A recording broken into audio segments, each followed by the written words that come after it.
The morning sun streamed through the large windows of JFK Airport as Big Shaq made his way toward Gate 27. He'd been on the road for 3 weeks now, performing in packed venues across America. His feet hurt, his back ached, and all he wanted was to get home to London and sleep in his own bed. He adjusted the heavy gold chain around his neck, the one with the man in his annuity Haute pendant that had become his trademark.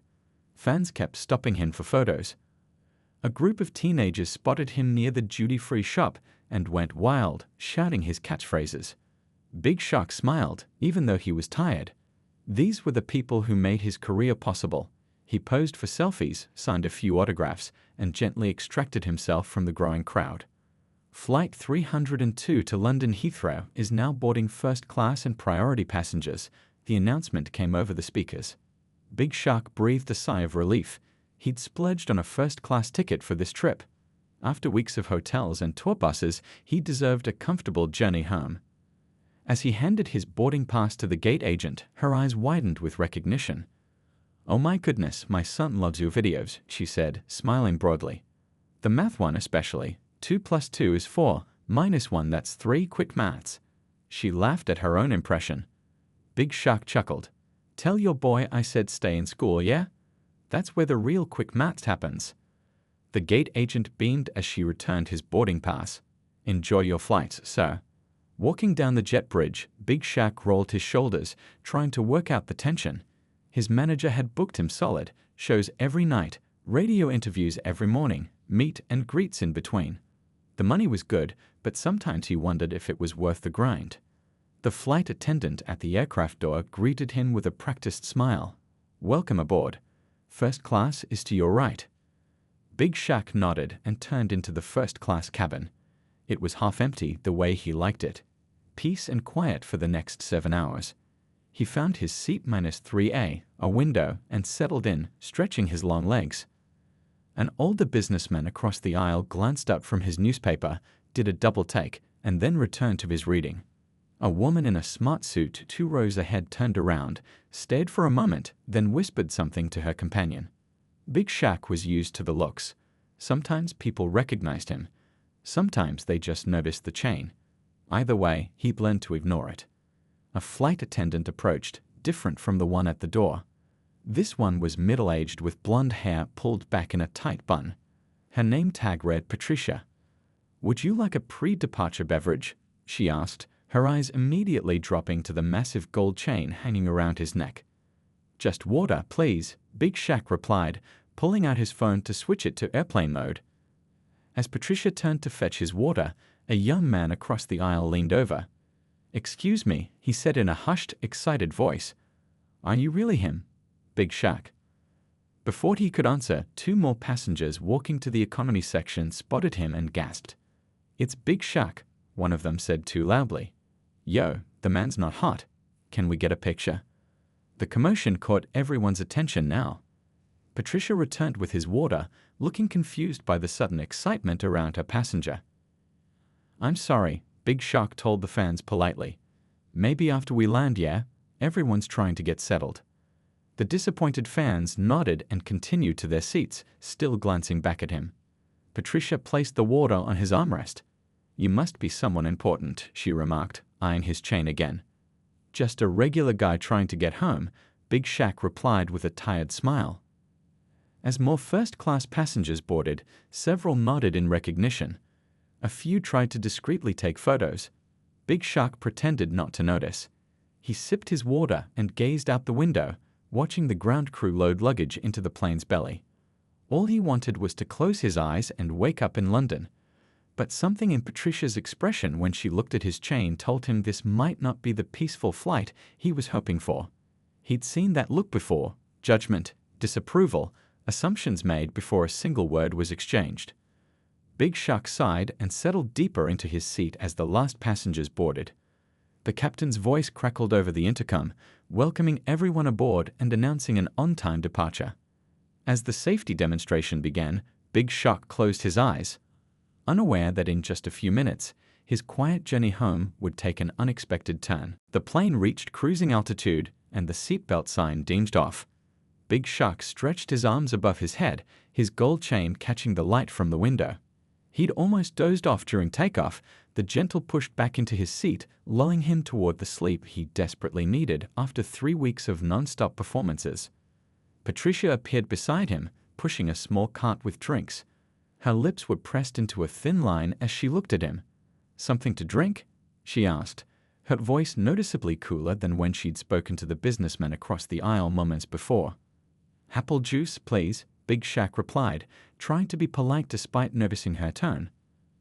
As Patricia poured his drink, her eyes kept darting to his chain.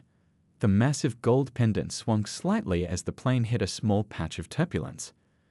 "That's quite the necklace," she said, handing him the plastic cup. There was something in her voice that made several nearby passengers look up. Big Shaq just nodded and took his drink. "Thank you." "Isn't it heavy?"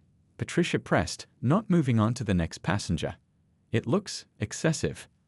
The businessman across the aisle lowered his newspaper slightly. A woman 2 rows ahead turned around, eyebrows raised. "It's comfortable enough," Big Shaq answered simply. Patricia wasn't letting it go. She leaned in slightly, dropping her voice but still loud enough for several people to hear. "Don't you think it's a bit much for a flight? It's rather gaudy." The cabin went quiet. The clickety-clack of laptop keyboards stopped. A teenage girl who had been sneaking glances at Big Shaq from the row behind gasped softly. Big Shaq took a slow sip of his apple juice, aware that everyone was watching to see how he'd respond. He'd faced much worse in his life than an airline employee with an attitude problem. "I'd just like my drink, please," he said calmly. "And maybe some water too." Patricia's cheeks flushed red, but whether from embarrassment or annoyance wasn't clear. She slammed a water bottle next to his apple juice and pushed her cart forward without another word. The businessman across the aisle cleared his throat. "Excuse me," he said to Big Shaq, "but aren't you that rapper? The one with the mats on?" Before Big Shaq could answer, the teenage girl behind him popped her head up. "He's Big Shaq," she said excitedly. "He's like super famous. My brother plays your videos all the time," she added, addressing him directly now.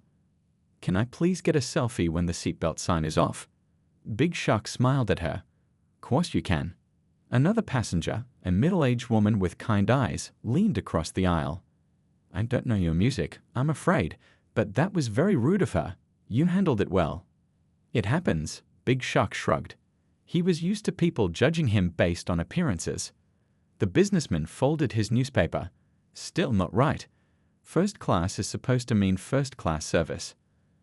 A quiet murmur of agreement spread through the nearby seats. Big Shaq sipped his apple juice, uncomfortable with the attention but touched by the support. From the front galley, Patricia was watching the interaction, her lips still tight. When she caught Big Shaq looking her way, she turned abruptly and disappeared behind the curtain. A man in an expensive suit who had been quietly working on his laptop stood up and followed her. No one paid much attention to him. People were always getting up to use the restroom or stretch their legs on long flights. Big Shaq closed his eyes again, hoping to catch some sleep. But his mind kept replaying Patricia's words. "It's rather gaudy." He touched the pendant absently. This chain wasn't just jewelry to him. It represented everything he'd accomplished, where he'd come from, the struggles he'd overcome. The teenage girl behind him whispered to her mother, not quite quietly enough, "That chain probably cost more than Patricia makes in a year." "Hush," her mother replied. "That's not the point." Big Shaq pretended not to hear. Money wasn't the point. Respect was. And that was something money couldn't always buy, as he'd learned many times before. As the plane soared over the Atlantic, Big Shaq gazed out at the clouds below, wondering if Patricia would return for the meal service or if she'd asked to be reassigned. Either way, it was going to be a long flight, and this was only the beginning of what was turning into much more than a simple journey home. An hour into the flight, the tension in first class was as thick as London fog. Every time Patricia walked through the cabin, she seemed to go out of her way to avoid Big Shaq's row. She'd lean across him to serve the window seat passengers in other rows, but when it came to his section, she'd stand in the aisle and stretch her arm out awkwardly, barely looking at him. Big Shaq pretended not to notice. He put on his headphones and was watching a movie on the screen in front of him, but he wasn't really following the plot. The businessman across the aisle had introduced himself as Tom and had tried to make small talk about London, but eventually got the hint that Big Shaq just wanted some peace. The man in the expensive suit who had followed Patricia earlier returned to his seat 3 rows ahead. He kept glancing back at Big Shaq with an expression that was hard to read, not exactly starstruck, more calculating. "Lunch will be served shortly," another flight attendant announced, a younger guy with a friendly smile. He started at the front of the cabin while Patricia began from the back. The teenage girl behind Big Shaq tapped his shoulder shyly. "I'm really sorry to bother you," she said when he removed his headphones, "but could I please get that selfie before the food comes?" Big Shaq smiled. "Yeah, of course you can." The girl scrambled out of her seat, nearly knocking over her water in excitement. She stood beside his seat, her phone ready. Big Shaq posed with her, throwing up his signature hand sign. The girl thanked him profusely before returning to her seat, immediately texting the photo to someone with flying fingers. Patricia reached Big Shaq's row just as the interaction ended. Her smile for the businessman across the aisle was bright and cheerful. "Would you prefer the chicken or the pasta today, sir?" she asked Tom warmly. "Chicken, please," Tom replied, watching her carefully. When Patricia turned to Big Shaq, her smile vanished. "Chicken or pasta?" she asked flatly. "Chicken, please," Big Shaq replied, matching her tone. Patricia handed him his tray with barely a glance, but then froze, staring at his chain again. "You know," she said, loud enough for nearby passengers to hear, "that thing is going to set off every metal detector at Heathrow. They might even think it's a weapon." Several passengers looked up from their meals, forks paused midair. "Been through Heathrow hundreds of times," Big Shaq replied calmly. "Never had a problem." Patricia wasn't done. "Well, it's probably not real gold anyway," she muttered, just loud enough for him to hear. "Proper celebrities don't need to show off like that." The teenage girl gasped. Her mother shot Patricia a disapproving look. Before Big Shaq could respond, the man in the expensive suit stood up again. "Excuse me," he said, his voice carrying authority. "May I have a word with you in the galley?" Patricia's face paled slightly. "I'm in the middle of service." "It will only take a moment," the man insisted. Something in his tone made Patricia nod quickly and follow him to the front of the cabin. Tom leaned across the aisle toward Big Shaq. "That's Richard Wong," he whispered. "He's the airline's regional director for North America. Flies this route often to check on service quality." Big Shaq raised his eyebrows but said nothing. He cut into his chicken, which looked surprisingly good for airplane food. In the galley, Richard and Patricia were having what appeared to be an intense conversation. Patricia's face went from pale to red, and she kept shaking her head and gesturing back toward the cabin. The other passengers tried to pretend they weren't watching the drama unfold, but everyone was stealing glances at both Big Shaq and the galley. A little boy, maybe 6 or 7 years old, walked down the aisle from economy, looking lost. He stopped next to Big Shaq's seat, his eyes growing wide at the sight of the gold chain. "Wow," he said simply, "that's the coolest necklace ever." Big Shaq smiled. "Thanks, little man." "My mom says I need to go back to my seat," the boy explained. "We're in economy. I just wanted to see what first class looks like." "Now you know," Big Shaq said with a wink. "Better than economy in it." The boy nodded enthusiastically. "Way better. When I grow up, I'm gonna sit in first class too." "You will," Big Shaq assured him. "Just work hard and stay in school."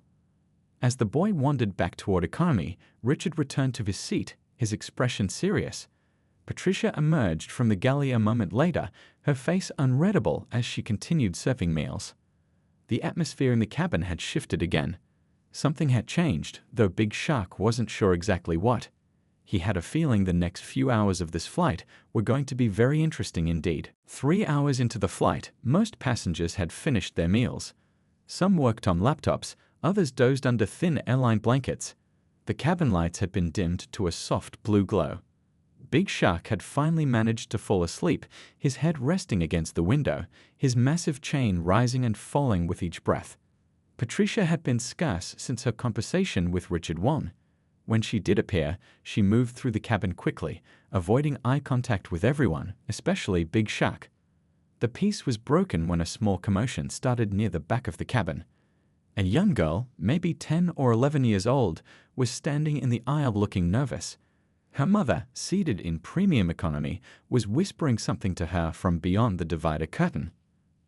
"Go on," the mother encouraged. Just ask quickly and come right back." The young girl took a deep breath and walked slowly up the aisle. She had long braided hair and wore a t-shirt with a unicorn on it. What caught everyone's attention, though, was how pale she looked. There were dark circles under her eyes, and her skinny arms showed the unmistakable sign of an IV tape outline. She stopped next to Big Shaq's seat, gathering her courage. The businessman Tom noticed her first and gave Big Shaq a gentle nudge. Big Shaq stirred from his sleep, blinking a few times before focusing on the girl standing nervously beside him. "Hi," she said in a small voice. "I'm really sorry to wake you up. My mom said I shouldn't bother you, but..."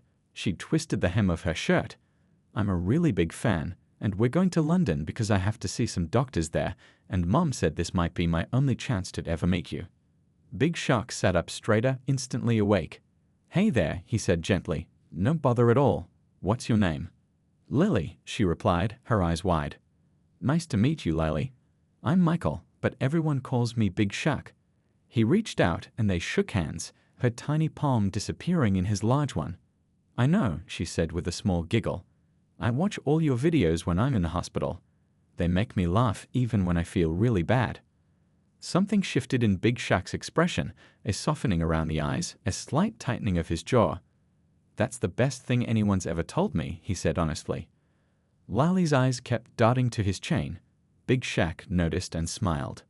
"You want to see it up close?" Lily nodded eagerly. To everyone's surprise, Big Shaq lifted the heavy chain over his head and placed it carefully in Lily's hands. "Careful now, it's heavier than it looks." Lily's eyes widened as she felt the weight. "Wow," she breathed, turning the pendant over in her hands. "Is it real gold?" 100%, Big Shaq confirmed. "You know what this means?" He pointed to the Manas Ino Te Haute engraved on the pendant. Lily nodded vigorously. "It's from your famous song. My brother and I know all the words." Big Shaq grinned. "But do you know what it really means? Why I wear it?" Lily shook her head, suddenly serious, treating the question with the gravity a 10-year-old reserves for important matters. "It means staying cool when things get hot," Big Shaq explained. "Like when people are mean, or when life gets tough." He glanced briefly toward the galley where Patricia was watching. "It reminds me that no matter what happens, I can handle it. I can stay cool." Lily's face lit up with understanding.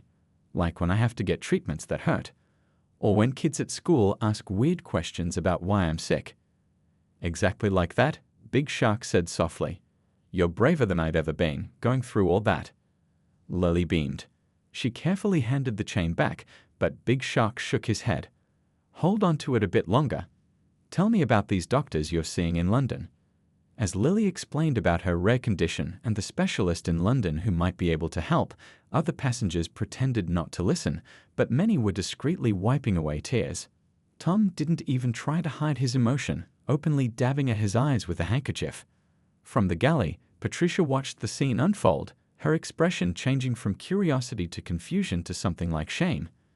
Richard Wong stood beside her, saying nothing, but his gaze was meaningful as it shifted between the flight attendant and the rapper who was now showing a sick child how to do his signature hand moves. Something was beginning to change in the first-class cabin of Flight 302 to London, and it had nothing to do with altitude. After Lily returned to her seat, proudly clutching an autograph and wearing a huge smile, the atmosphere in the first-class cabin had completely changed. The teenage girl who had taken a selfie with Big Shaq earlier was now chatting with Tom about how she discovered Big Shaq's music through her younger brother. Richard Wong had returned to his seat, but kept glancing toward the galley, where Patricia was busy preparing the mid-flight snack service. Big Shaq had put his chain back on and was scrolling through his phone, looking at photos from his tour. The last show in New York had been incredible, 20,000 fans rapping along to every word. But somehow, making one sick little girl smile felt even more meaningful. The plane hit a patch of turbulence, causing the seatbelt sign to ding on. As everyone buckled up, Richard Wong stood and made his way to Big Shaq's seat, steadying himself against the seats as the plane bounced gently. "Mind if I sit here for a moment?" he asked, gesturing to the empty seat beside Big Shaq. Big Shaq nodded, wondering what the airline executive wanted. Richard settled into the seat and extended his hand. "Richard Wong, Regional Director for North Atlantic Routes. Michael DePar, Big Shaq replied, using his real name as he shook Richard's hand. But most people know me as Big Shaq, Richard finished with a smile. My kids are huge fans. They've been trying to teach their grandfather your catchphrases. It's quite something to hear an 80-year-old Chinese man attempt "man's not hot" with a British accent. Big Shaq laughed genuinely for the first time during the flight. Richard's expression grew more serious. I want to apologize for Patricia's behavior. It was completely unprofessional and doesn't represent our airline's values. No need to apologize, Big Shaq said with a shrug. I've dealt with worse. That doesn't make it acceptable, Richard replied firmly. But there's something else I wanted to tell you. He pulled out his tablet and opened a news article. I recognized you immediately when I boarded, not just from your music, but from this. He handed the tablet to Big Shaq. On the screen was an article from The Guardian titled "Rapper Big Shaq Donates £2 million to Children's Hospitals Across UK." I sit on the board of the Children's Health Foundation, Richard explained. Your donation last month is funding a new cancer treatment wing at the Royal London Hospital, the same hospital where that little girl, Lily, is being treated. Big Shaq looked surprised. You knew? Richard nodded. Her condition is rare. Only a few specialists in the world can treat it, and one of them works at Royal London. Your donation is helping fund his research team. Big Shaq stared at the tablet, speechless for a moment. He hadn't known the specific details of how his donation would be used. He'd just wanted to give back to the community that raised him. The chain that Patricia mocked? Richard continued. It's featured in this photo of you at the donation ceremony. He pointed to the image in the article, where Big Shaq was indeed wearing his signature chain while presenting an oversized check to hospital officials. It's not just jewelry, is it? Richard asked. Big Shaq shook his head. It's a reminder of where I'm from. Grew up with nothing in South London. This chain represents everything I've worked for, not just the success, but what I can do with it. Help kids like Lily. As they talked, Patricia emerged from the galley with the snack cart. She stopped in her tracks when she saw Richard sitting with Big Shaq, deep in conversation. Her face went pale. Richard noticed her watching. I think Patricia has formed some incorrect assumptions about you based solely on your appearance, he said, loud enough for her to hear. Unfortunately, that happens too often in our world. Patricia quickly looked away and busied herself with the cart, but not before Big Shaq caught the flash of shame on her face. People judge what they don't understand, Big Shaq said simply. Can't let it get to you. Richard nodded thoughtfully. Well, I understand exactly who you are now, he said, standing as the turbulence subsided. And I think it's time Patricia did too. The flight was now entering its 5th hour. Outside the windows, the vast Atlantic stretched beneath them, painted orange and pink by the setting sun. Most passengers had settled into the quiet rhythm of long-haul travel, reading, watching movies, or sleeping under thin airline blankets. Richard Wong had returned to his seat after his conversation with Big Shaq, leaving the rapper with much to think about. Big Shaq hadn't donated that money for recognition or praise. He'd done it because he remembered the hospital that had treated his cousin years ago when they couldn't afford proper care. Success meant nothing if you couldn't lift others up with you. Patricia had been avoiding his section ever since Richard's visit. The younger male flight attendant had taken over serving Big Shaq's row, always with a respectful nod and a genuine smile.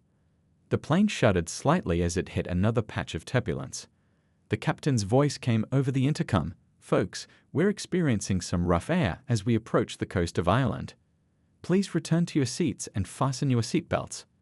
Passengers who had been standing hurried back to their places. As the turbulence increased, a few nervous glances were exchanged across the cabin. The plane dropped suddenly, causing several people to gasp. In the midst of this, Patricia appeared in the aisle, struggling to maintain her balance while collecting trash from the meal service. As the plane dipped again, she stumbled forward, barely catching herself on the back of a seat. Without thinking, Big Shaq reached out and steadied her arm, preventing her from falling. Their eyes met for the first time since her rude comments hours earlier. You all right? He asked simply. Patricia's face flushed. She nodded quickly and moved away as soon as she regained her balance, disappearing behind the galley curtain without a word. 10 minutes later, as the turbulence subsided and the seatbelt sign dinged off, Patricia reappeared. This time, she walked purposefully toward Big Shaq's seat. Her steps were hesitant but determined, her face a mix of emotions. She stopped beside him, clutching a napkin in her hands so tightly her knuckles were white. "Excuse me," she said quietly. Big Shaq looked up from his phone, his expression neutral. Patricia began, then stopped, swallowing hard. "I need to apologize to you." The teenage girl behind them stopped her music, clearly eavesdropping. Tom pretended to be deeply interested in his newspaper, but wasn't turning the pages. "What I said about your chain was completely out of line," Patricia continued, her voice shaking slightly. "I made judgments about you based on how you look, and that was wrong of me. Unprofessional and just wrong." Big Shaq studied her face. Her eyes were red-rimmed, as if she'd been crying in the galley. "Mr. Wong told me who you are," she admitted, "about the hospital donation, but I shouldn't have needed to know that to treat you with respect."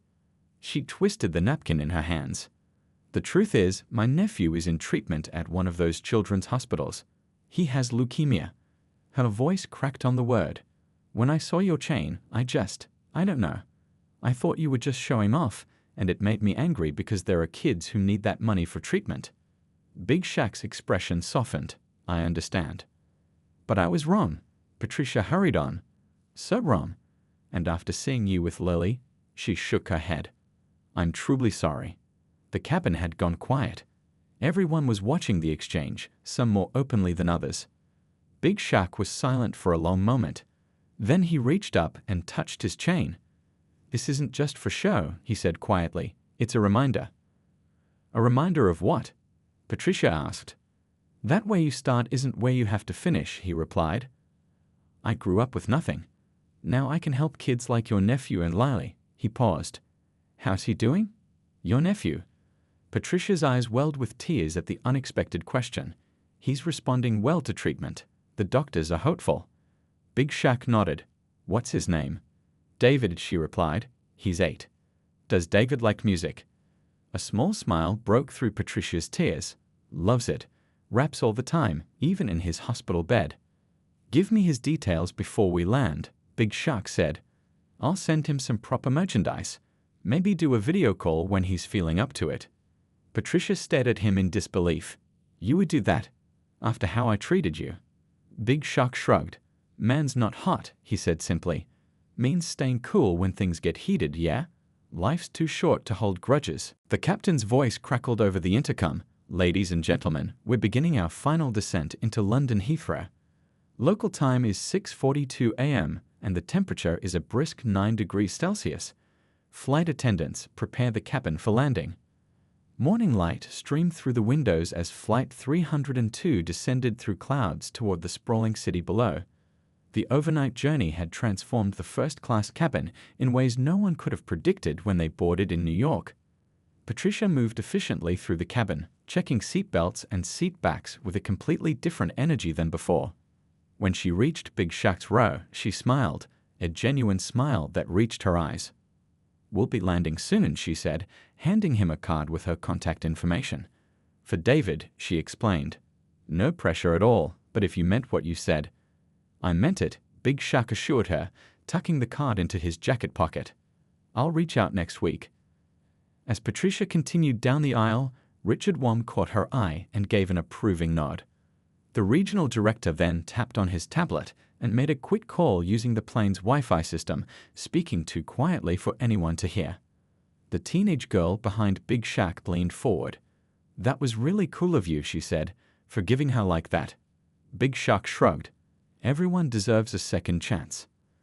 Tom, the businessman who had witnessed the whole saga unfold, closed his laptop and turned to Big Shaq. "You know, I've been flying this route every month for 10 years, and I've never seen anything quite like this." "Like what?" Big Shaq asked. "A 7-hour lesson in humility and grace," Tom replied with a smile. "I run a finance company in the city. We could use someone like you to talk to our young traders about what real success looks like." Big Shaq laughed. "Not sure they'd take fashion advice from me." "Not fashion advice," Tom clarified. "Life advice." Before Big Shaq could respond, the plane landed with a gentle bump, tires screeching against the runway. Passengers instinctively gripped their armrests until the aircraft slowed to a taxiing speed. The familiar airport sounds surrounded them, the engines winding down, the beep of seatbelts being unbuckled, the rustle of people gathering belongings. As they approached the gate, the captain's voice came over the intercom again.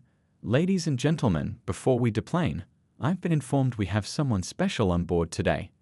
The cabin went quiet. Big Shaq looked up, confused. "We're honored to have with us Michael DePar, better known as Big Shaq," the captain continued. "Not just an entertainer, but someone who has contributed significantly to children's healthcare in the UK. On behalf of the crew and everyone at the airline, we'd like to thank you for your generosity." Applause broke out across the cabin. Big Shaq looked around, clearly embarrassed by the attention but touched nonetheless. From the back of first class, Lily and her mother were clapping and smiling. Tom was nodding approvingly. Even some economy passengers were peering through the divider curtain to see what was happening. Patricia stood at the front of the cabin, applauding with tears in her eyes. When the noise died down, she stepped forward with a small box in her hands. "The crew wanted to give you something," she said, presenting it to Big Shaq. "It's not much, but—" Big Shaq opened the box to find a small silver pendant in the shape of an airplane, engraved with today's date. "To remember that sometimes first impressions aren't the whole story," Patricia explained. Big Shaq smiled and immediately attached it to his gold chain, right next to his famous pendant. "Perfect," he said. "Now I've got 2 reminders." As passengers began to disembark, Big Shaq found himself walking alongside Richard Wong. "You arranged that announcement, didn't you?" he asked. Richard smiled. The captain was happy to do it. "But there's one more thing." He handed Big Shaq a business card. "We're launching a new campaign about judging people by their character, not their appearance. Would you consider being the face of it?" Big Shaq stopped at the aircraft door, looking back at the cabin one last time. Patricia was helping Lily and her mother gather their things, all 3 laughing together about something. "Yeah," he said, pocketing the card. "I think I would." As he stepped onto the jet bridge, Big Shaq touched the 2 pendants now hanging from his chain, one representing where he'd come from, the other representing what he'd learned along the way. Sometimes the journey itself was the destination.